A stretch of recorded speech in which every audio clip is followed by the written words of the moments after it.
ஆண்டவருக்கு ஸ்தோத்திரம். கர்த்தருடைய வார்த்தைக்கு நேராக நாம் கடந்து போவோம். ஆண்டவர் நம்மோடு பேசுவாராக. சங்கீதத்தின் புஸ்தகத்தில் 85ஆம் சங்கீதம் 6ஆம் வசனத்தை வாசிக்கும் பொழுது இவ்விதமாய் நாம் வாசிக்கிறோம். உமது ஜனங்கள் உம்மில் மகிழ்ந்திருக்கும்படி நீர் எங்களை திரும்ப உயிர்ப்பிக்க மாட்டீரோ என்று சொல்லி நாம் பார்க்கிறோம். ஆபகுக் புத்தகத்தில் 3ஆம் அதிகாரத்தில் 2ஆம் வசனத்தில் இப்படி வாசிக்கிறோம். கர்த்தாவே, வருஷங்களின் நடுவிலே உம்முடைய கிரியையை உயிர்ப்பியும், வருஷங்களின் நடுவிலே அதை விளங்க பண்ணும் என்று சொல்லி நாம் அதில் அந்த நடுப்பகுதியில் நாம் வாசிக்கிறோம். இன்றைக்கு கிட்டத்தட்ட ஒரு வருஷத்தினுடைய பாதி நம்ம தாண்டி வந்திருக்கிறோம். ஜூலை 6ஆம் தேதியில் நம்ம இன்றைக்கி கர்த்தருடைய சமூகத்தில் கூடி வந்திருக்கிறோம். ஆரம்பிக்கும் பொழுது நல்ல உற்சாகமாக ஆரம்பிப்போம். வருஷத்தின் முதல் நாளில் நம்ம நடுராத்திரி இங்கே வந்து உட்காந்து ஜெபிக்கும் போது நம்ம அவ்வளோ ஃபயர் ஆகிடும். அப்படி ரொம்ப பயங்கரமாக நம்ம அனலாக இது பண்ணுவோம். நிறைய தீர்மானங்கள்லாம் போடுவோம். இந்த தடவை நான் கர்த்தருக்காக ஒரு 100 பேராவது ஆதாயப்படுத்தணும்னு சொல்லுவோம். 10 பேர், 12 பேர், 100 பேர், 50 பேர். இந்த தடவை நான் பைபிளை ஒரு தடவை ஃபுல்லாக வாசித்து முடிச்சிடணும் அப்படின்னு சொல்லி தீர்மானம் எடுப்போம். இந்த தடவை நான் எப்படியாவது காலையில் எந்திரிச்சு தினந்தோறும் 1 மணி நேரம் ஜெபிக்கணும் அப்படின்னு சொல்லி நம்ம தீர்மானம் எடுத்திருப்போம். அப்படி நிறைய பெரிய நல்ல நல்ல விஷயங்கள்லாம் நம்ம என்ன செய்திருப்போம், தீர்மானமாக நியூ இயர் ரெசல்யூஷன் அப்படின்னு சொல்லி நம்ம எடுத்திருப்போம். ஆனால் இன்றைக்கு வருஷத்தின் பாதியில் வந்திருக்கிற நமக்கு, பாதியை தாண்டி வந்திருக்கிற நமக்கு இன்றைக்கு நம்முடைய சூழ்நிலை எப்படி இருக்குன்னு சொல்லி நம்ம யோசித்து பார்க்க வேண்டியது அவசியமாக இருக்கிறது. ஆமென். ஒரு இளைய குமாரன், கெட்ட குமாரன் தான் சொல்லி ஆங்கிலத்தில் ப்ராடிகல் சன் அப்படின்னு தான் சொல்கிறாங்க. இளைய குமாரன் பார்க்கும்போது அவனுடைய வாழ்க்கையில் திடீர்னு அப்பா கிட்ட வர்றான். அப்பா கிட்ட வந்து என் சொத்தெல்லாம் பிரித்து தாங்கன்னு கேட்குறான். பங்கை வாங்கிட்டு போயிடுறான். போயிட்டு எல்லா நிலைமைகளையும் மோசமாக அவன் வாழ்க்கை போகுது. நம்ம வாழ்க்கை அப்படி இளைய குமாரன் மாதிரிலாம் கிடையாது. நம்ம வந்து திடீர்னு வந்து ஆண்டவரை விட்டு தூரமாக போகிறது, ஆண்டவரை மறந்து போகிறது அப்படிலாம் நம்ம கிடையாது. நம்ம எப்பயும் போல் சர்ச்சைக்கு வந்துட்டே தான் இருப்போம். எப்பயும் போல் கர்த்தருடைய பிள்ளைகள் மாதிரியே தான் நம்ம பார்க்குறதற்கு வெளியே காமிச்சுக்குவோம். எப்பயும் போல் நம்ம வந்து ஜெபிப்போம். எப்பயும் போல் நம்ம பைபிள் எடுத்து வாசிப்போம். ஆனால் அதில் இருக்க வேண்டிய அந்த ஆழம் இருக்கிறதா, அந்த உறவில் ஒரு அர்த்தம் இருக்கிறதா, அந்த வேத வாசிப்பு உண்மையாக நம்முடைய வாழ்க்கையை மாற்றுகிறதா இருக்கிறதா, நம்ம தேவ சமூகத்தில் வந்து ஆண்டவரை ஆராதிக்கும் பொழுது அது அர்த்தமுள்ள ஒரு ஆராதனையாக நம்முடைய ஆராதனைகள் இருக்கிறதா, இப்படி நம்ம யோசித்து பார்க்கணும். ஒரு உதாரணம் சொல்லுவாங்க. ஒரு தவளையை எடுத்து சுடுற தண்ணியில், கொதிக்கிற தண்ணியில் போட்டால் என்ன செஞ்சிடும், டப்புன்னு குதித்து வெளியே வர்றதுக்கு அது உடனே இது பண்ணிடும். ஆனால் அதே தவளையை அந்த பாத்திரத்தில் வச்சு தண்ணியை ஊற்றி கொஞ்சம் கொஞ்சமாக அடுப்பில் வச்சு சூடாக்கும் போது அந்த தவளைக்கு முதல்ல என்ன செய்யாது, இருக்கிற ஆபத்து தெரியாது. அது பாட்டுக்கு ஆஹா நல்ல வெதுவெதுப்பாக இருக்கே அப்படின்ட்டு அப்படி என்ஜாய் பண்ணிகிட்டே இருக்கும். சரி, இன்னும் கொஞ்சம் நேரம் கூட இந்த வெதுவெதுப்பில் இருந்துக்கணும், இன்னும் கொஞ்சம் நேரம் கூட நம்ம என்ன செய்யலாம், கொஞ்சம் நேரம் கூட இருந்துக்கலாம், ஒன்றும் இதெல்லாம் இது சாதாரணமான விஷயம் தானே அப்படின்னு சொல்லி சில நேரங்கள் அப்படி யோசிச்சுட்டே இருக்கும். கடைசியில் தண்ணி கொதித்து அந்த சூட்டில் வெந்து செத்து போன பிறகு தான் வந்து அதுக்கப்புறம் என்ன ரியலைசேஷன், செத்து போன பிறகு முடிஞ்சது, ஜோலி முடிஞ்சது அப்படின்ற மாதிரி போயிடும். அப்போ நிறைய நேரத்தில் நம்முடைய ஆவிக்குரிய வாழ்க்கையில் நம்ம அவ்வப்போது நம்மை தேவனுடைய உறவிலையும் அந்த அன்பிலையும் அந்த ஐக்கியத்திலையும் நம்மை புதுப்பித்து கொள்ளாமல் போவோமானால், நம்மை உயிர்ப்பிக்கிற ஒரு அனுபவத்துக்குள்ளே நம்ம கடந்து போகாமல் இருப்போமானால், நம்ம வாழ்க்கையும் எப்படி மாறிவிடும், அனலும் இல்லாமல் குளிரும் இல்லாமல் உள்ள நிலைமைக்கு நம்ம போய்விடுவோம். ஆலயத்துக்கு வரதான் செய்வோம், ஆண்டவரை துதிக்க தான் செய்வோம், ஆராதிக்க தான் செய்வோம். அது வெறும் வார்த்தைகளாக மட்டுமே வெளிப்படுமே தவிர ஒரு ஹார்ட் கனெக்ஷன் அங்கே இருக்காது. உள்ளத்தின் ஆழத்திலிருந்து ஒரு துதி வராது. எல்லாம் எப்பயும் சொல்கிற மாதிரி இப்போ என் ஆத்துமாவே சொல்கிறதெல்லாம் அப்படி தானே இருக்குது. என் ஆத்துமாவே கர்த்தரை ஸ்தோத்திரி அப்படியே கடகடன்னு A to Z டக்குன்னு போய் நின்றும் வண்டி. பிரேக் அடிக்க அங்கே போய் சடன் பிரேக்கில் நிற்கும் அப்படி. அது மாதிரியான ஏதோ ஒரு சடங்காச்சாரமான ஏதோ ஒரு கடமைக்காக ஆண்டவருடைய சமூகத்தில் வருகிறதோ, கடமைக்காக ஜெபிக்கிறதோ, கடமைக்காக வேதத்தை அவசரமாக வாசித்துட்டு போகிறதோ எந்த பிரயோஜனமுமே இல்லாமல் தான் இருக்கும். அதே நேரத்தில் ஆண்டவருடைய சமூகத்தில் நம்ம எந்த நிலைமையில் இருக்கிறோம் என்பதை நம்ம அறிந்து நம்ம யோசித்து நம்ம கர்த்தருடைய சமூகத்தில் நம்ம வர வேண்டியது அவசியமாக இருக்கிறது. ஆமென், ஹல்லேலூயா. நிறைய பேருக்கு நமக்கு இருக்கிற என்ன தெரியுமா, நான் ஓகேயா இருக்கிறேன் அப்படின்னு சொல்லி அப்படி ஒரு எண்ணம் மனசில் இருக்கும். இப்போவே கூட நீங்கள் என்ன யோசிக்கிறீங்க, இதெல்லாம் யாருக்கோ பாஸ்டர் பேசிகிட்டு இருக்காங்க, எனக்கு கிடையாது, நான் எப்பயுமே ஓகே, ஐ எம் பெர்ஃபெக்ட் அப்படின்னு சொல்லி நம்ம யோசிப்போம். இன்னும் சிலர் அந்த நான் ஓகேங்கிற நிலைமையிலேருந்து அடுத்து தங்களை இன்னும் கொஞ்சம் நான் குட், ஐ எம் குட், நான் ரொம்ப நல்லவன்பா அப்படின்னு சொல்கிற எண்ணத்தில் இருப்போம். இன்னும் கொஞ்சம் போனால் என்ன பண்ணுவாங்கன்னா, நான் ஓகே குட்டு மட்டும் இல்லை, நான் இவரை காட்டிலும் பெட்டர், நான் I am better than the person sitting next to me.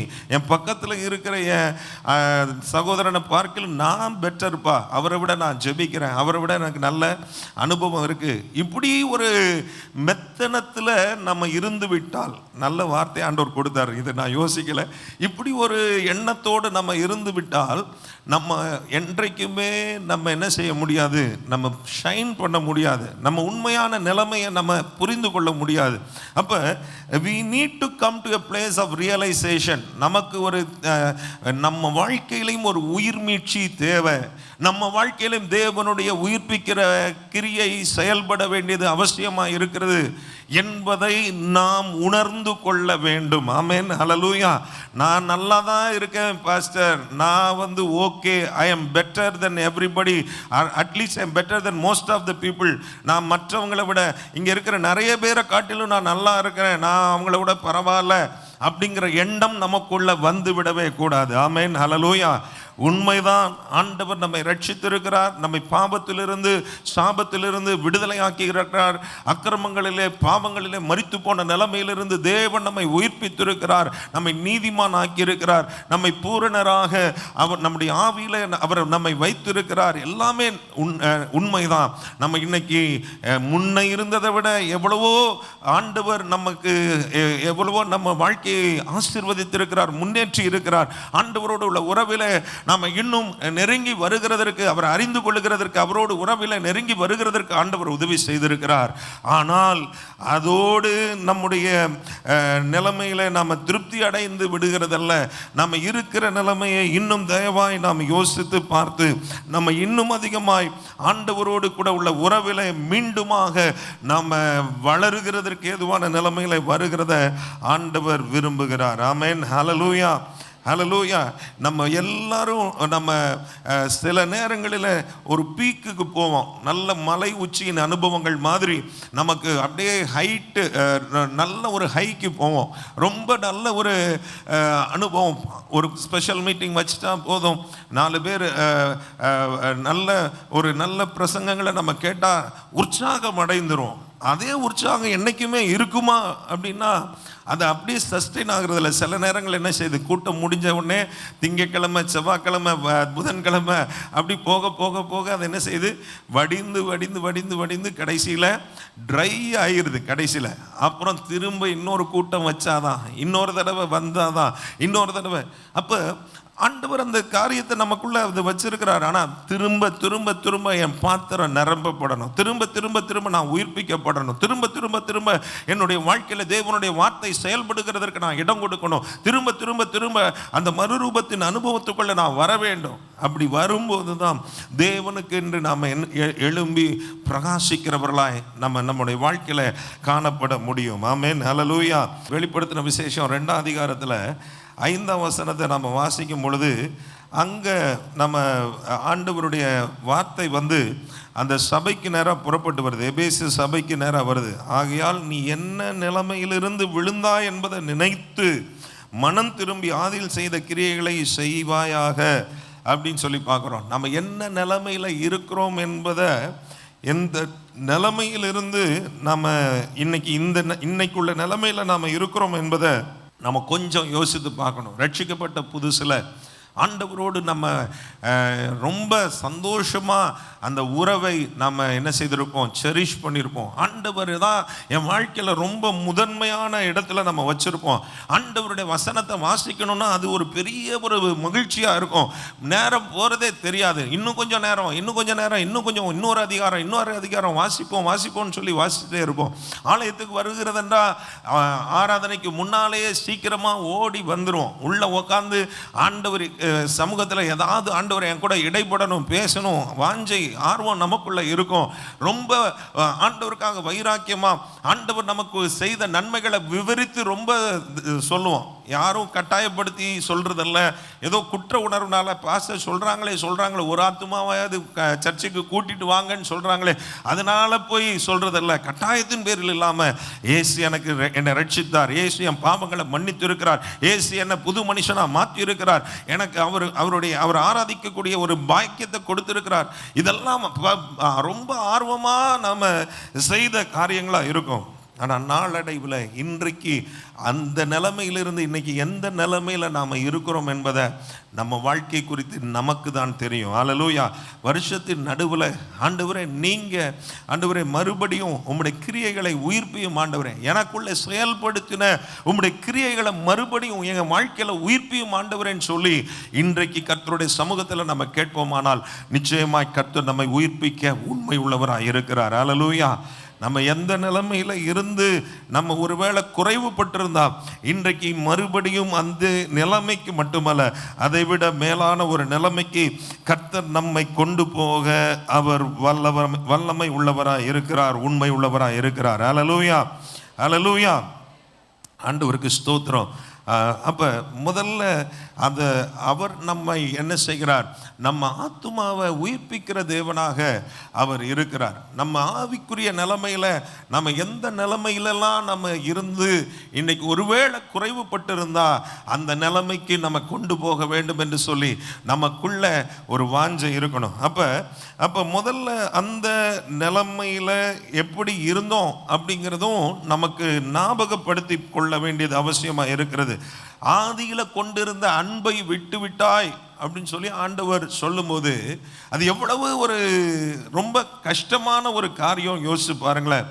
நீ முன்ன மாதிரி இல்லைப்பா, முன்ன மாதிரி என் கூட உறவில் இல்லை, முன்ன மாதிரி நீ என்னை நேசிக்கலை, முன்ன மாதிரி வாஞ்ச என்னுடைய சமூகத்தை தேடி வரலை, முன்ன மாதிரி நீ என்னோட கூட நீ பேசி உறவாடி மகிழலை, முன்ன மாதிரி என் வசனத்தை நீ உனக்காக நீ வாஞ்சியோடு நீ உட்கொள்ளலை அப்படின்னு சொல்லி ஒருவேளை கர்த்தர் இன்றைக்கு நமக்கு உணர்த்துவாரானால் அது எவ்வளவு வேதனையான ஒரு நிலையில ஆண்டவர் அதை சொல்லுகிறார் என்பதை நம்ம விளங்கி கொள்ள வேண்டும். God is a God who loves to be in fellowship with each and every one of us. ஆண்டவர் நம்மோடு உறவாடி மகிழ்கிறத விரும்புகிற தேவன். அந்த உறவு தான் நமக்கு ரொம்ப முக்கியம். அந்த உறவுல ஆண்டவரோடு கூட நம்ம இருக்கணும். அதுதான் அவருக்கு ரொம்ப பிரியமான ஒன்று. நம்ம வீட்டில் நமக்கு பிள்ளைகள் இருக்கிறாங்க, நம்ம கணவன் மனைவி இருக்கிறோம். அந்த உறவை நம்ம என்ன செய்கிறோம், வாஞ்சிப்போம் இல்லையா? மனைவியோடு நேரம் செலவிடணும், கணவனோடு நேரம் செலவிடணும், பிள்ளைகள் நம்மோடு நேரம் செலவிட வேண்டும். இது ஒவ்வொரு ஃபேமிலியிலும் இருக்கிறதான ஒரு டிசையர், ஒரு வாஞ்சை. அந்த வாஞ்சையை யோசிச்சு பாருங்க. அப்போ ஒரு தகப்பன் பிள்ளை தன்னை நேசிக்கணும், தன்னோடு உறவு நேரம் செலவிடணும், தன்னோடு அந்த உறவில மகிழணும் அப்படின்னு சொல்லி ஒரு தகப்பனுக்கு ஒரு சாதாரணமாக உலக பிரகாரமாக நமக்கு இருக்கிற ஒரு எதிர்பார்ப்பு இருக்குமானால் அதை விட நம்முடைய பரம தகப்பனுக்கு நம்ம மேலே ஒரு ஆசை இருக்கிறது, நம்ம மேலே ஒரு வாஞ்சை இருக்கிறது, நம்ம மேலே ஒரு பிரியம் இருக்கிறது. ஆமென், ஹல்லேலூயா. He desires to have fellowship with you. உங்களோடு உறவாட வேண்டும், அந்த உறவிலே நீங்கள் மகிழ வேண்டும், அவரும் சந்தோஷப்பட வேண்டும் என்று ஆண்டவர் விரும்புகிற தேவனாக இருக்கிறார். ஆதியிலே கொண்டிருந்த அன்பை விட்டு விட்டாய், அன்பை விட்டாய் என்று சொல்லி உன் பேரில் எனக்கு ஒரு குறை உண்டு. இந்த வருஷத்தின் பாதியில் வந்திருக்கிறோம். Lord, when I started my Christian journey of faith, என் விசுவாச ஓட்டத்தை தொடங்கும் போது எனக்கு அன்னைக்கு இருந்த ஜீல், வைராக்கியம், அன்னைக்கு இருந்த டிசைர், அன்னைக்கு இருந்த வாஞ்சை, அன்னைக்கு இருந்த ஆசை, அன்னைக்கு இருந்த விருப்பம், அன்னைக்கு இருந்த ஆர்வம், இன்னைக்கு இன்னும் திரும்ப அதை கர்த்தர் எனக்கு தாங்க ஆண்டவரே. ஆமென். ஹல்லேலூயா, ஹல்லேலூயா. என்ன நிலைமையில் நம்ம இருந்தோம், அப்போ எவ்வளவு ஆர்வமாக இருந்தோம், அப்போ எவ்வளவு பெரிதான கஷ்டங்கள் வந்தாலும் சகித்து கொண்டு இருந்தோம், அதை நாங்கள் தாங்கி கொண்டு இருந்தோம். எவ்வளவு பெரிய சூழலை வந்தாலும் கர்த்தருக்கு தான் எனக்கு முக்கியம் சொல்லி நம்ம சொல்லி கொண்டிருந்தோம். ஆனால் இன்னைக்கு அதே நிலைமையில் நம்ம இருக்கிறோமா? இன்னைக்கு நம்ம ஜெப நேரங்கள் இனிமையானதாக இருக்கா? அல்லது நம்ம தேவனுடைய சமூகத்தில் ஆராதிக்கிற வருகிற நேரங்கள் இன்னைக்கு உண்மையாக அர்த்தமுள்ளதாக இருக்கா? இன்னைக்கு ஆண்டவரை பற்றி சொல்லுகிற காரியங்கள் நமக்கு உண்மையாக நம்ம வாழ்க்கையில் செய்கிறோமா? இதெல்லாம் கொஞ்சம் யோசித்து பார்க்க கர்த்தர் நமக்கு உதவி செய்வாராக. எந்த நிலைமையில் நம்ம இருந்தோமோ அதே நிலைமைக்கும் அதற்கு அதிகமாகவும் கர்த்தர் நம்மை உயிர்ப்பிக்க ஆண்டவர் விரும்புகிறார். ஒருவேளை நம்ம நினைக்கலாம், நான் அன்னைக்கு அப்படி தான் இருந்தேன், ஆனால் இன்னைக்கு சில காரியங்கள் என் வாழ்க்கையில் வந்திருக்கு, சில தேவையில்லாத விஷயங்கள் என் வாழ்க்கையில் நான் இடம் கொடுத்துட்டேன், சில பாவங்களை நான் விழுந்து விட்டேன், நானே செய்வேன் என்று நினைத்து பார்க்காத விஷயங்களை நான் செய்துட்டேன், கர்த்தருக்கு விரோதமான ஒரு போக்கில் நான் போய்விட்டேன். இப்படி ஒருவேளை நம்ம மனசில் யோசித்து இனி எனக்கு ஒரு வாய்ப்பு இருக்கா, இனி நான் திரும்ப அந்த ஆண்டவருடைய உறவுக்குள்ளே வர முடியுமா என்று சொல்லி ஒருவேளை நீங்கள் நினைக்கலாம். இன்னைக்கு காலையில் லூக்கா 22 வாசித்து கொண்டு இருக்கும் பொழுது அங்கே பேதுருவை குறித்து வாசிக்கும்படியாக ஒரு காரியம் இருந்தது. ஆண்டவர் அந்த கடைசி ராபோஜனத்தை அவர்களோடு ஆசரித்து கொண்டிருக்கும் போது, பஸ்காவை ஆசரித்து கொண்டிருக்கும் போது, அப்போ பேதுரு சொல்லுவார், ஆண்டவரே எதுனாலும் நான் உங்களை பின்பற்றி வருவேன்னு சொல்லும் போது ஆண்டவர் சொல்லுவார், சேவல் கூவுறதுக்கு முன்னால் 3 முறை நீ என்னை மறுதளிப்பாயின்னு சொல்லுவார். அதே மாதிரியே மறுதளிச்சிருவார். மறுதளித்த பிறகு வெளியே போய் மனம் கசந்து அழுவார். அப்போ ஆண்டவர் இவ்வளவு தூரம் நேசித்தது உண்மைதான், ஆண்டவரை பின்பற்றி வருகிறதற்காக எல்லாவற்றையும் விட்டு வந்தது உண்மைதான், ஆண்டவருக்காக வைராக்கியமாக முன்னால முந்தி வந்தது உண்மைதான். ஆனால் இப்போ என்ன நிலைமை? இப்போ மறுதளிச்சிட்டேன், நான் நேசித்த ஆண்டவரை நான் மறந்துட்டேன் அல்லது மறுதளிட்டேன். இன்னும் ஒரு வேத பகுதியில் வாசிக்கும் போது அவர் சபிக்கவும் சத்தியம் பண்ணவும் செய்தான்னு சொல்லி, நான் அவரை அறியேன்னு சொன்னது கூட இல்லை, இன்னும் அதுக்கும் மேலேயே சபிக்கவும் சத்தியம் பண்ணவும் தொடங்கினான்னு சொல்லி நம்ம பார்க்குறோம். ஒருவேளை அந்த நிலைமையில் நம்ம அந்த உறவிலேயே விட்டு நம்ம வெளியேறினது போல நம்ம நினைக்கலாம். ஆனால் கர்த்தர் அதை திரும்ப ரெஸ்டோர் பண்ண விரும்புகிறார். அல்லேலூயா. பேதுரு யோவானில் வாசிக்கிறோம், ஆண்டவர் சீமோன் பேதுருவை தேடி வர்றாரு. திரும்ப அவனை பார்த்து கேட்கிறார், யோனாவின் குமாரனாகிய சீமோனே, நீ என்னை நேசிக்கிறாயா?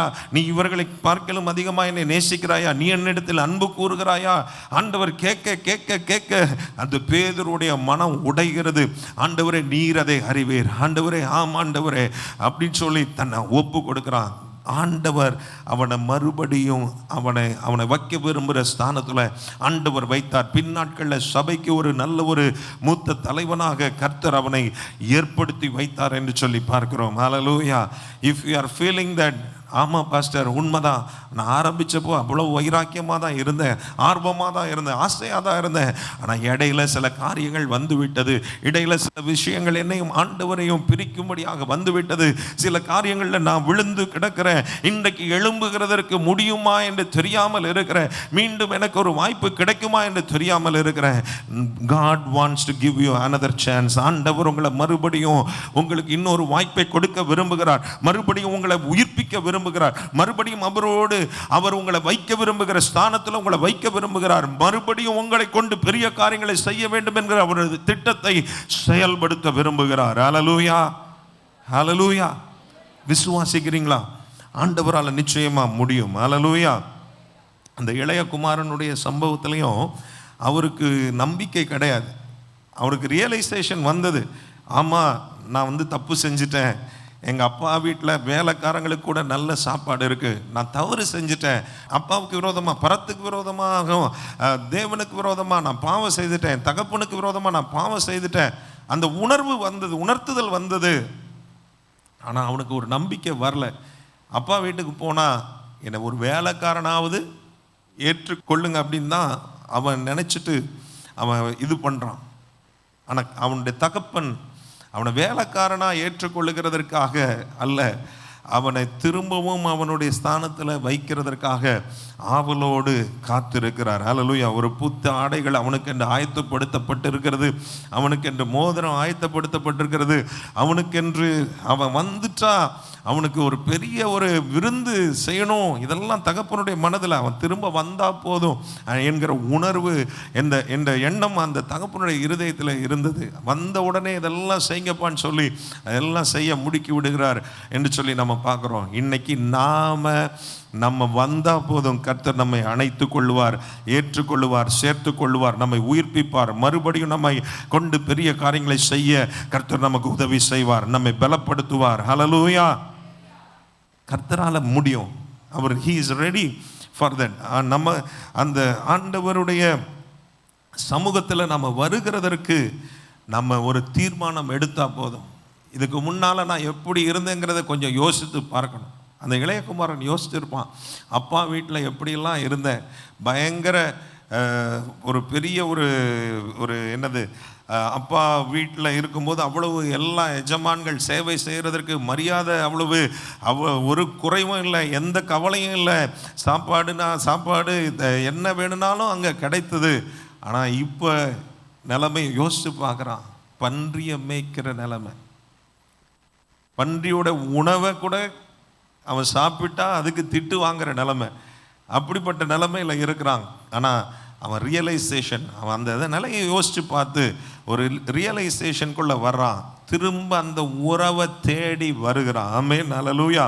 is coming back to the relationship that he once lost. அவன் இழந்து போன அந்த உறவை, அந்த தகப்பனோடு உள்ள உறவை அவன் திரும்ப தேடி வர்றான். அதில் ஏதாவது கொஞ்சமாவது கிடைக்குமான்னு சொல்லி எதிர்பார்த்து வர்றான். கொஞ்சம் கொடுக்கல, அந்த தகப்பன் அவனுக்கு நிறையவே கொடுத்தார். ஹல்லேலூயா. அவனுக்கு அந்த உவமையில் அந்த தகப்பன் செய்தது போல தான் நம்முடைய பரம தகப்பனும் நமக்கு நிறைய கொடுப்பார். ஹல்லேலூயா. நம்ம உணர்ந்து கொண்டா போதும், நம்ம புரிந்து கொண்டா போதும், நம்ம ஞாபகத்தில் வைத்து கர்த்தர் நம்ம வைக்க விரும்புகிற நிலைமைகளை நம்ம யோசித்து நம்ம மறுபடியும் ஆண்டவரிடத்தில் வந்தா போதும், கர்த்தர் நம்மை மறுபடியும் உயிர்ப்பிக்க வல்லவராய் இருக்கிறார். ஹல்லேலூயா. உமது ஜனங்கள் உம்மில் மகிழ்ந்திருக்கும்படி திரும்பவும் எங்களை உயிர்ப்பிக்க மாட்டீரோ. ஹல்லேலூயா. எரேமியாவின் புஸ்தகத்தில் 3ஆம் அதிகாரத்தை எடுத்துக்கொள்ளுங்க, 12ஆம் வசனம், 13, 14. முதல்ல எரேமியா 3:12 நம்ம வாசிக்கும் பொழுது இவ்விதமாய் நம்ம வாசிக்கிறோம். 3:12, நீ போய் வட திசையை நோக்கி கூற வேண்டிய வார்த்தைகள் என்னவென்றால், சீர்கெட்ட இஸ்ரவேலே திரும்பு என்று கர்த்தர் சொல்லுகிறார், நான் உங்கள் மேல் என் கோபத்தை இறங்க பண்ணுவதில்லை, நான் கிருபை உள்ளவர் என்று கர்த்தர் சொல்லுகிறார், நான் என்றென்றைக்கும் கோபம் வைக்க மாட்டேன். ஆண்டவர் இஸ்ரவேல் ஜனங்களை ஆண்டவர் ரொம்ப பொறுமையாக தான் நடத்தினார். அவங்கள எப்பவுமே அவருக்கு தெரியும், அவங்க வணங்கா கழுத்துள்ள ஜனங்கள், அவங்க அப்படிதான் அப்படிங்கிறது ஆண்டவர் தெரியும். But he was giving them chance after chance. அவங்களுக்கு திரும்ப திரும்ப அநேக வாய்ப்புகளை கொடுத்து கொண்டே இருக்கிறார். அப்போ இங்கே அவர் சொல்லும்போது சீர்கெட்ட இஸ்ரவேலே அப்படின்னு சொல்லிட்டு திரும்பு என்று கர்த்தர் சொல்லுகிறார். அப்போ இங்கே இஸ்ரவேல் ஜனங்களுக்கு ஆண்டவர் அவங்க திரும்ப கர்த்தரிடத்தில் வரும்படியாக ஆண்டவர் அவர்களுக்கு பார்த்து சொல்லுகிறத பார்க்குறோம். அவர்கள் இன்னும் அவங்க ஃபெய்த்லெஸ், அவங்க சீர்கெட்ட நிலைமையில தான் இருக்காங்க. இன்னும் ரொம்ப ஆண்டவருக்கு உண்மை உள்ளவங்களாலாம் இல்லை, அவங்க இருந்த நிலைமையை விட்டு இன்னும் மாறலை. ஆனால் கர்த்தர் சொல்லுகிற ஒரு காரியம், அவர் நம்ம வாழ்க்கையில் கிரியை செய்யணும், அவர் நம்ம உயிர்ப்பிக்கணும், அவர் நம்மை ஏற்படுத்தின நோக்கத்தை நம்மளே நிறைவேற்றணும்னா அந்த திரும்புதல், அந்த ரியலைசேஷன் மட்டும் இல்லை, திரும்பி வர வேண்டியது அவசியமாக இருக்கிறது. ஆமென், ஹல்லேலூயா, ஹல்லேலூயா. அப்போ ஏன் திரும்பி வரலாம், ஏன் அந்த திரும்பி வரணும்? ஆண்டவர் சொல்றாரு, நான் உங்க மேல என் கோபத்தை இறங்க பண்ணுகிறதுல நான் கிருபை உள்ளவர் என்று ஆண்டவர் சொல்லுகிறார். ஆமென், ஹல்லேலூயா. நம்ம தைரியமா வரலாம் அவருடைய சமூகத்தில். அப்பா வீட்டுக்கு வருகிறதற்கு அவன் யோசிக்கிறான், என்னை அப்பா எப்படி ஏற்றுக்கொள்வார்னு தெரியலையேன்னு யோசிக்கிறான். வேலைக்காரனில் ஒருவனாகவாது என்னை சேர்த்து கொள்ளுங்கன்னு சொல்லி எப்படியாவது அப்பா வீட்டுக்குள்ளே வந்துடணும்னு சொல்லி அவன் முடிவு பண்ணிடுறான். அவன் திரும்பி என்ன செய்கிறான், புறப்பட்டு வருகிறான். வருகிறதற்கு பாதை தெரியுமா தெரியாதா, ஞாபகம் இருக்கா இல்லையா தெரியாது. ஏன்னா இங்கேருந்து போய் வாழ்க்கை ரொம்ப தாறுமாறாக வாழ்ந்துட்டான். ஆனால் இப்போ மறுபடியும் அப்பாவை தேடி வருகிறதற்கு அவன் திரும்பி புறப்படுகிறான் என்று சொல்லி பார்க்கிறோம். ஹல்லேலூயா. அந்த எரேமியா 3:13 தொடர்ந்து நம்ம வாசிக்கும் பொழுது, நீயோ உன் தேவனாய கர்த்தருக்கு விரோதமாய் துரோகம் பண்ணி பச்சையான சகல மரத்தின் கீழும் அந்நியரோட சோரமார்க்கமாய் நடந்து உன் அக்கிரமத்தையும் உன் சத்தத்துக்கு செவி கொடாமற் என் சத்தத்துக்கு செவி கொடாமற் போனதையும் ஒத்துக்கொள் என்று கர்த்தர் சொல்லுகிறார். அடுத்த வசனம் வாசிக்கிறோம். சீர்கெட்ட பிள்ளைகளே திரும்புங்கள் என்று கர்த்தர் சொல்லுகிறார். நான் உங்கள் நாயகர், நான் உங்கள் ஊரில் ஒருவனும் வம்சத்தில் 2 பேருமாக உங்களை தெரிந்து கொண்டு உங்களை சியோனுக்கு அழைத்து கொண்டு வந்து உங்களுக்கு என் இருதயத்துக்கு ஏற்ற மெய்ப்பர்களை கொடுப்பேன். அவர்கள் உங்களை அறிவோடும் புத்தியோடும் மெய்ப்பார்கள். நம்ம ஆண்டவர் is a God of restoration. ஆண்டவர் மறுபடியும் நம்மை கட்டி எழுப்புகிறதுல அவரை மாதிரி யாருமே பெஸ்ட்டு கிடையாது. ஹல்லேலூயா. எவ்வளவுதான் மோசமான நிலைமை இருந்தாலும், எவ்வளவுதான் பாழாக்கப்பட்ட நிலைமை இருந்தாலும், அந்த சங்கீதத்தில் அழகாக அந்த சங்கீதக்காரன் சொல்லுகிறத நம்ம பார்க்கலாம். ஸ்தோத்திரம். 74 சங்கீதம் 3ஆம் வசனத்தில் வாசிக்கிறோம். நெடுங்காலமாய் பாழாய் கிடக்கிற ஸ்தலங்களில் உம்முடைய பாதங்களை எழுந்தருள பண்ணும், பரிசுத்த ஸ்தலத்தில் சத்துரு அனைத்தையும் கெடுத்து போட்டான் அப்படின்னு சொல்லி நம்ம பார்க்குறோம். அப்போ ஆண்டவர் பாருங்க, நம்ம எவ்வளவுதான் பாழாக்கப்பட்ட நிலைமையில் நம்முடைய வாழ்க்கை இருந்தாலும், எவ்வளவுதான் தூரமான நிலைமையில் நம்ம போயிருந்தாலும், எவ்வளவுதான் கர்த்தரை விட்டு பின்வாங்கி இருந்தாலும், எவ்வளவுதான் கர்த்தருடைய காரியங்களை நம்ம மறந்து போய் இருந்தாலும், ஆண்டவர் நம்மை மறுபடியுமாக உயிர்ப்பிக்க விரும்புகிறார், மறுபடியுமாக ஸ்தாபிக்க விரும்புகிறார், மறுபடியுமாக நிலைவரப்படுத்த விரும்புகிறார். ஹல்லேலூயா. கப்பல் தடுமாறி போது, தள்ளாடி போது, கவுந்து போச்சு, எப்படிப்பட்ட இதாக இருந்தாலும் திரும்பவும் நங்கூரமாக உங்கள் வாழ்க்கையில் அவர் வந்து உங்களை நேராக சீராக போய் மறுகரையில் சேர்க்கிற வரைக்கும் உங்கள் கூட இருக்க விரும்புகிறார். ஹல்லேலூயா. நம்ம செய்ய வேண்டியதெல்லாம் திரும்ப வேண்டும். ஹல்லேலூயா. அந்த எரேமியா 3:13 பார்க்குறோம். சீர்கெட்ட பிள்ளைகளே அப்படின்னு சொல்லி ஆரம்பித்து திரும்புங்கள் அப்படின்னு சொல்லி ஆண்டவருடைய வசனம் சொல்லுது. அப்போ 14 வாசிக்கிறோம்.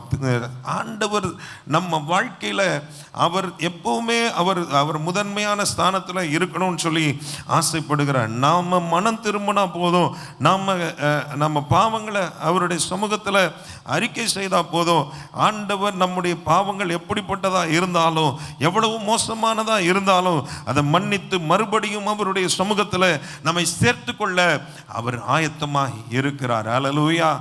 ஹல்லேலூயா. ஆண்டவருக்கு ஸ்தோத்திரம். இன்னும் அடுத்தது மனம் திரும்புதல். ஆண்டவருடைய சமூகத்தில் நம்ம மனம் திரும்பி வருகிறது அவருக்கு பெரிய சந்தோஷம். இன்னொரு காரியத்தை நம்ம செய்யணும். அது என்னன்னு சொல்லி பார்த்துடலாம். ஏசாயா தீர்க்கதரிசன புஸ்தகத்தில் 1ஆம் அதிகாரத்தில் 16ஆம் வசனத்தை நாம் எடுத்து வைத்து கொள்வோம். நீங்கள் இஸ்ரவேல் ஜனங்களுடைய ராஜாக்களுடைய சரித்திரங்களெல்லாம் நீங்கள் வாசித்து பார்த்தீங்கன்னா, ஒவ்வொரு ராஜாவை பற்றியும் ஒரு அறிமுக வார்த்தை இருக்கும். இத்தனை வயதில் ராஜாவானார், அவர் கர்த்தருடைய பார்வையில் செம்மையானதை செய்தார் அப்படின்னு சொல்லியிருக்கோம். இல்லைன்னா கர்த்தருடைய பார்வையில் பொல்லாததை செய்தார்னு சொல்லியிருக்கோம். இந்த செம்மையானதை செய்தார்னு சொன்னவங்களுக்கு இதுலையும் அவர் இப்படிலாம் செய்தார்னு சொல்லிட்டு கடைசியில் ஆனால் மேடைகள் மாத்திரம் அகற்றப்படவில்லை, ஆனால் அந்த இது மட்டும் அகற்றப்படவில்லை அப்படின்னு சொல்லி திரும்ப திரும்ப அந்த வார்த்தைகள் வந்து கொண்டே இருக்கும். அப்போ என்ன அர்த்தம் அப்படின்னா, அவங்க திரும்பவும் வழி விலகி போகிறதற்கான காரியங்களை முற்றிலுமாக அவங்க அகற்றாமல் அதே இடத்துல வைத்து கொண்டே இருக்கிறாங்க.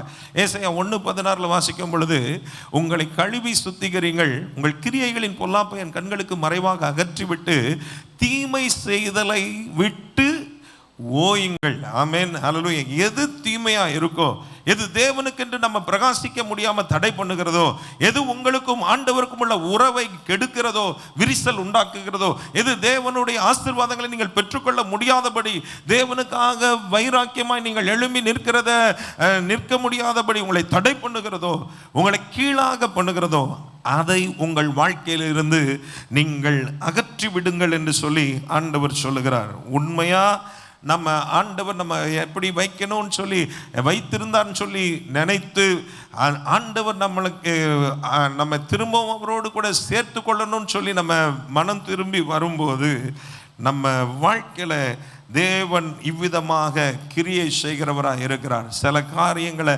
உணர்த்துவார், விட்டுவிட வேண்டிய சில காரியங்கள். ஆமென், ஹல்லேலூயா. இன்னைக்கு நம்ம விட்டுவிட வேண்டிய காரியங்கள் அல்லது நம்ம வாழ்க்கையில தேவனுக்கும் நமக்கும் இடையிலே பெரிய ஒரு பிளவுகளை கொண்டு வர காரியங்கள் நிறைய நம்ம வச்சிருக்கிறோம்.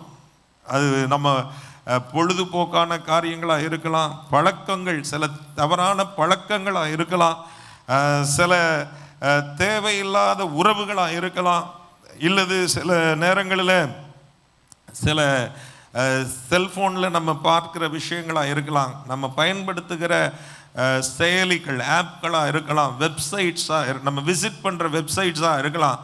இதெல்லாமே என்ன செய்கிறது என்றால் மறுபடியும் நம்முடைய வாழ்க்கையில் தேவனை விட்டு நம்மை தூரப்படுத்துகிறதாகவே இருக்கிறது.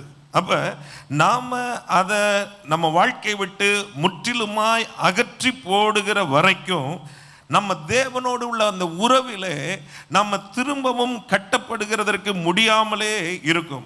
ஏனென்றால் இங்கே கொஞ்சம் நம்ம தீர்மானம் எடுத்துட்டு போவோம், இன்னைக்கு நல்ல பிரசங்கம் கேட்டுட்டு போவோம், எப்படியாவது இந்த வருஷத்தின் அடுத்த பாதியில் நான் எடுத்த தீர்மானங்களை நான் கர்த்தருக்கென்று நிறைவேற்றணும், நான் ஆண்டவருக்காக எதையாவது செய்யணும், நான் ஆண்டவரோடு நெருங்கி வரணும், அந்த உறவில் நான் பலப்படணும், இப்படிலாம் தீர்மானம் எடுத்துட்டு போவோம்.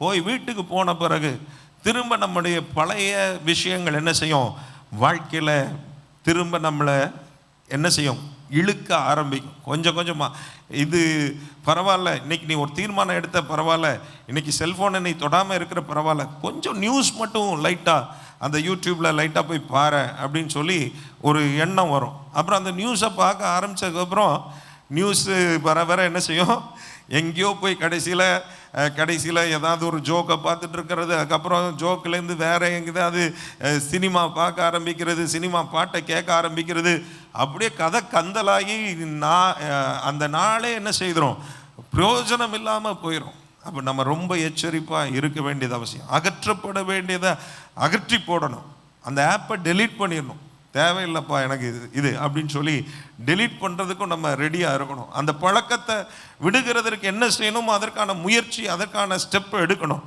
அந்த மேடைகள் அகற்றப்படணும் அப்படின்னா அகற்றப்பட்டு ஆகணும். அதை செய்யாமல் நம்ம இருக்கிற வரைக்கும் அது திரும்ப நம்முடைய வாழ்க்கையை கெடுக்கிறதாக நமக்கு பின்னால் வந்துட்டே இருக்கும். அப்போ நம்ம வாழ்க்கையில் எதெல்லாம் இயேசுவை விட்டு நம்மளை பிரிக்கிறதோ, சாவுக்கு ஏதுவானவைகளாக இருக்கிறதோ, அதெல்லாம் நம்ம அப்புறப்படுத்துகிறதற்கு நம்ம அறிந்து கொள்ள வேண்டும், ஆயத்தமாக இருக்க வேண்டும். 2 ராஜாக்களின் புஸ்தகத்தில் 23ஆம் அதிகாரத்தில் நீங்கள் பார்ப்பீர்களானால் 4ஆம் வசனத்திலேருந்து 20ஆம் வசனம் வரைக்கும் இவ்விதமாக யோசியா ராஜாவை குறித்து நாம் பார்க்குறோம். யோசியா ராஜா 8 வயதில் அவன் ராஜாவானவன்.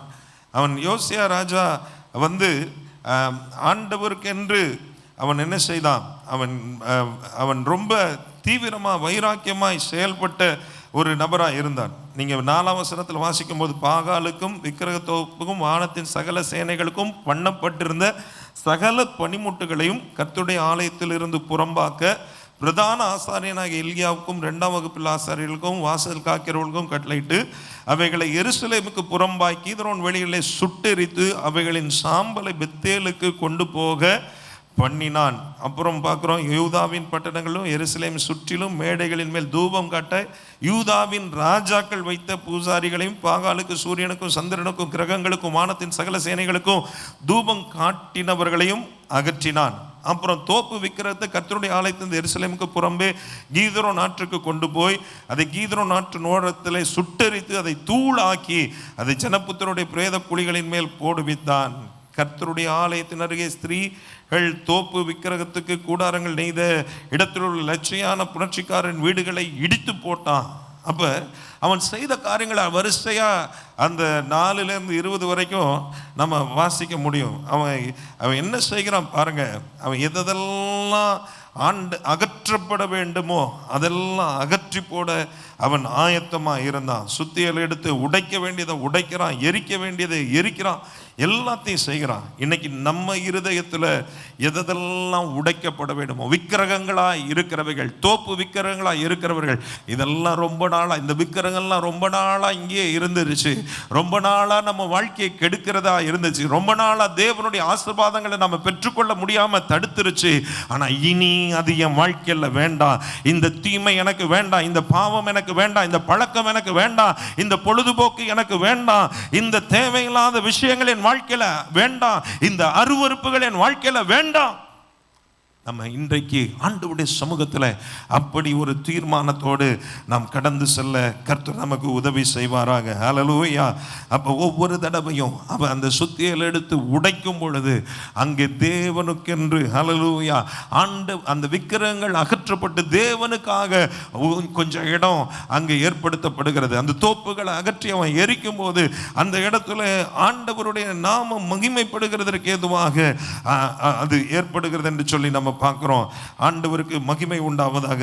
நம்ம வாழ்க்கையில நம்ம சாதாரணமா நினைக்கிற விஷயங்கள் அதுதான் நமக்கும் ஆண்டவருக்கும் விரோதமா சில நேரங்கள் வருது. சும்மா இதை தானே செய்தேன், இதுல என்ன தவறு இருக்குன்னு நம்ம யோசித்துறோம், காம்ப்ரமைஸ் பண்ணிடுறோம், உலகத்தோடு ஒத்து போய் விடுகிறோம். சில நேரங்களில் கர்த்தருக்கு கொடுக்க வேண்டிய கனத்தையும் மகிமையும் அவைகள் திருடி கொள்ளுகிறது என்பதை விளங்காமலே புரியாமலே இருந்து விடுகிறோம்.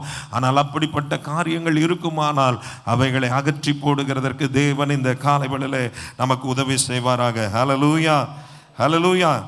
இஸ்ரவேல் ஜனங்கள் அகற்றாம சில காரியங்களை வச்சிருந்தது தான் அவங்களுக்கு பின்னால கண்ணிகளாக இருந்தது. இதில் இந்த விக்கிரகங்கள் எல்லாம், அந்த மேடைகள் எல்லாம் அகற்றாமல் இருந்தது அவங்க தொடர்ந்து அந்த விக்கிரகத்தினுடைய ஆராதனையில் விழுகிறதற்கு ஏதுவாக இருந்தது. இன்னும் நீங்கள் பார்த்தீங்கன்னா யோசுவா நாட்களில் ஆண்டவர் அந்த தேசத்தை கொடுத்துருவார், பாலும் தேனும் ஓடுகிற தேசம், அதனுடைய எல்லா நன்மைகளும் அவங்க ஆண்டுக்குள்ள அனுபவிக்க கொடுத்துருப்பார். ஆண்டவர் சொல்லியிருப்பார், இங்கே இருக்கிற எல்லாரையும் நீ என்ன செய், காலி பண்ணுன்னு சொல்லியிருப்பார். இவங்க என்ன செய்வாங்க, எல்லாரையும் காலி பண்ண மாட்டாங்க, சில ஆட்களை உள்ள விட்டு வச்சிருப்பாங்க. விட்டு வச்ச ஆட்கள் தான் அவங்களுக்கு கண்ணியாக கடைசியில் முடிஞ்சாங்க. எதெல்லாம் நீங்கள் விட்டு பரவாயில்ல இருக்கட்டும், பரவாயில்ல இன்னும் கொஞ்ச நாள் வச்சுக்கலாம், இன்னும் கொஞ்ச நாள் இதை நான் அந்த உறவில் தொடரலாம், இன்னும் கொஞ்ச நாள் இந்த காரியங்களை நான் செய்யலாம், இன்னும் கொஞ்ச நாள்னு எதை நீங்கள் வைத்து கொண்டு இருக்கிறீர்களோ அதுதான் உங்கள் வாழ்க்கையில் தேவன் செயல்பட முடியாதபடி உங்களுக்கும் அவருக்கும் இடையே பெரிய பிரிவினையை உண்டாக்கி கொண்டிருக்கிறது. அதை விட்டு விடுகிறதற்கு இன்றைக்கு கர்த்தர் நமக்கு உதவி செய்வாராக. ஹல்லேலூயா. பக்கத்தில் பார்த்து சொல்லுங்க, எல்லாத்தையும் தேவையில்லாததை எல்லா விக்கிரகத்தையும் உடைக்கிறதுக்கு கர்த்தர் உதவி செய்வாராக. ரொம்ப நாளாக நின்றுச்சு, ரொம்ப நாளாக கெடுத்து போட்டுச்சு, இனி அது நமக்கு தேவையில்லை. ஹல்லேலூயா. இனி நமக்கு அவைகள் அவசியம் இல்லை. இனி அவைகள் நம்முடைய வாழ்க்கை கெடுக்கிறதுக்கு நாம் ஹல்லேலூயா பார்த்து கொண்டு இருக்க முடியாது. அவைகளை உடைக்கணும், தகர்க்கணும், நொறுக்கணும், அவைகளை சுட்டு எரித்து போடணும். ஹல்லேலூயா, ஹல்லேலூயா. ஆண்டவருக்கு மகிமை உண்டாவதாக. ஹல்லேலூயா, ஸ்தோத்திரம். அது மட்டுமல்ல, ஹல்லேலூயா, ஸ்தோத்திரம்.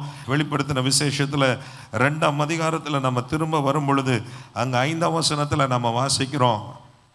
வெளிப்படுத்தல் 2:5 திரும்ப எடுத்து வாசிக்கலாமா? ஆகையால் நீ இந்த நிலைமையிலிருந்து விழுந்தா என்று நினைத்து மனம் திரும்பி ஆதியில் செய்த கிரியைகளை செய்வாயாக.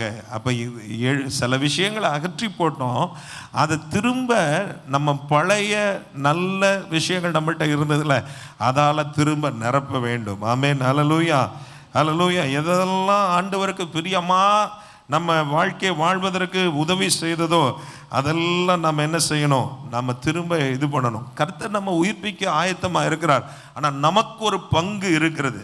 நீங்கள் ஒரு தீர்க்கமாக நீங்கள் தீர்மானித்து நீங்கள் இந்த சில காரியங்களை விட்டு விடுகிறது மட்டுமல்ல, நீங்கள் ஆண்டவரை மகிமைப்படுத்தும்படியாக சில காரியங்களை செய்யவும் வேண்டும். யோசியா ராஜா இந்த தேசத்தை சுத்திகரிக்கிறதற்கு இது பண்ணது மட்டுமல்ல, அவன் திரும்ப அவன் என்ன செய்கிறான், பஸ்காவை ஆசரிக்கும்படியான காரியத்தை அவன் கட்டளை இடுகிறான் தேசத்தில். அப்போ பஸ்காவை ஆசரிக்கிறதுனா என்ன, கர்த்தர் அவர்களுக்கு செய்த நன்மைகளை நினைத்து பார்ப்பாங்க. ஆண்டவர் எப்படி அவர்களை விடுவித்தார் என்பதை நினைத்து பார்ப்பாங்க. இஸ்ரவேல் ஜனங்கள் அடிமையாக இருந்ததை நினைத்து பார்ப்பாங்க. அங்கிருந்து எப்படி வெளியே வந்தோங்கிறத நினைத்து பார்க்க ஆரம்பிப்பாங்க. அப்போ நம்ம வாழ்க்கையிலையும் நம்ம திரும்ப நம்ம தேவனோடு உள்ள உறவில் வருகிறதற்கு எதெல்லாம் அவசியமோ, ஆண்டவரை நம்ம உறுதியாய் பிடித்து கொள்ளுகிறதற்கு எதெல்லாம் அவசியமோ அதை திரும்ப நம்முடைய வாழ்க்கையில நம்ம கொண்டு வர வேண்டும். அல்லேலூயா. ஜெப நேரங்கள் திரும்பவும் கர்த்தரோடு கூட உள்ள ஜெப நேரங்களாய் மாறணும். அல்லேலூயா. இன்னும் அல்லேலூயா துதி ஆராதனை பெருகணும்.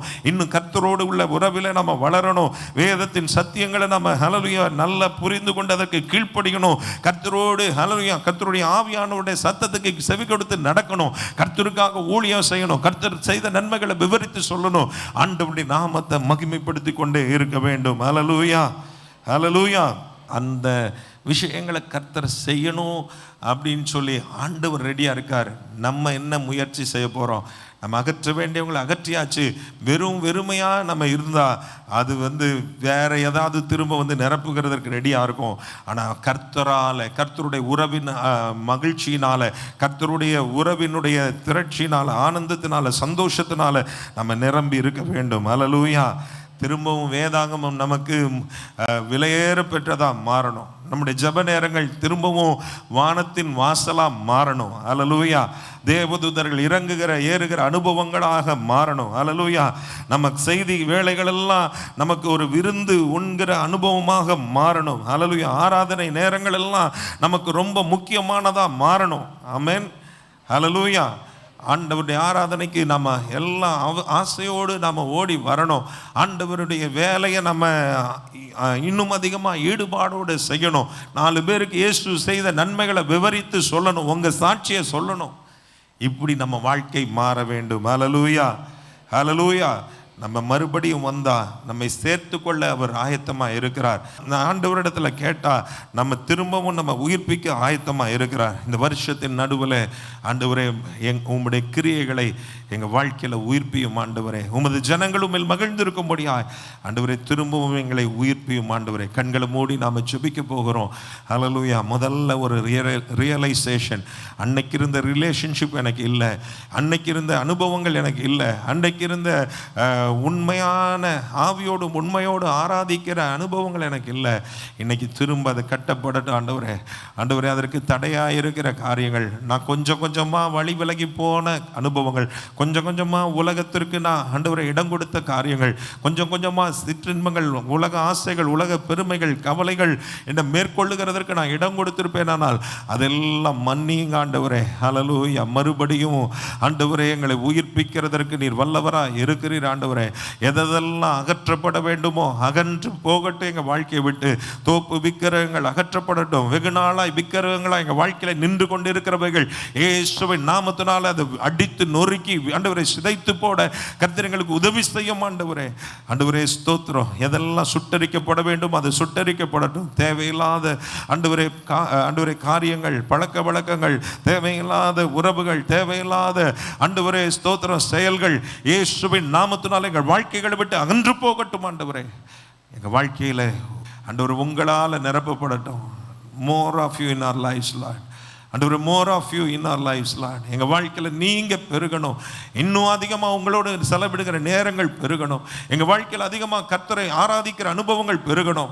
வேதத்தோடு நாங்கள் உறவாடுகிற ஆண்டவரே வாசித்து மகிழ்கிற அனுபவங்கள் பெருகணும். ஊழியம் செய்கிற அனுபவங்கள் பெருகணும். இயேசு செய்த நன்மைகளை சாட்சியாய் சொல்லுகிற அனுபவங்கள் பெருகணும். ஆண்டவரை மகிமைப்படுத்துகிற அனுபவங்கள் பெருகணும். ஆண்டவரே எங்களுக்கு உதவி செய்யுங்க ஆண்டவரே.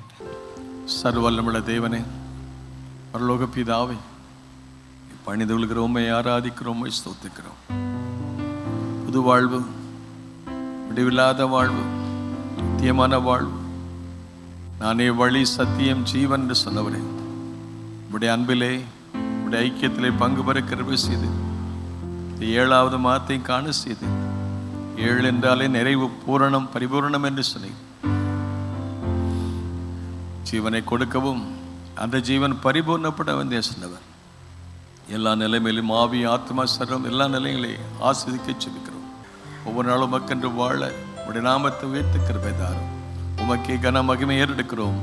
இயேசு கிறிஸ்துவ நாம் ஜெபிக்கிறோம் பிதாவே, ஆத்துமாவே கர்த்தரை ஸ்தோத்திரி, உள்ளமே பரிசுத்த நாமத்தை ஸ்தோத்திரி. ஆத்துமாவே கர்த்தரை ஸ்தோத்திரி, அவர் சகலம் மறவாதே. நம்முடைய கர்த்தராகிய இயேசு கிறிஸ்துவினுடைய கிருபை,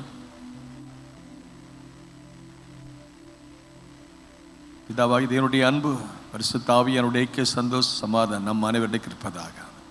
தேங்க்யூ. God bless you. கர்த்தர் உங்களை ஆசீர்வதிப்பார்.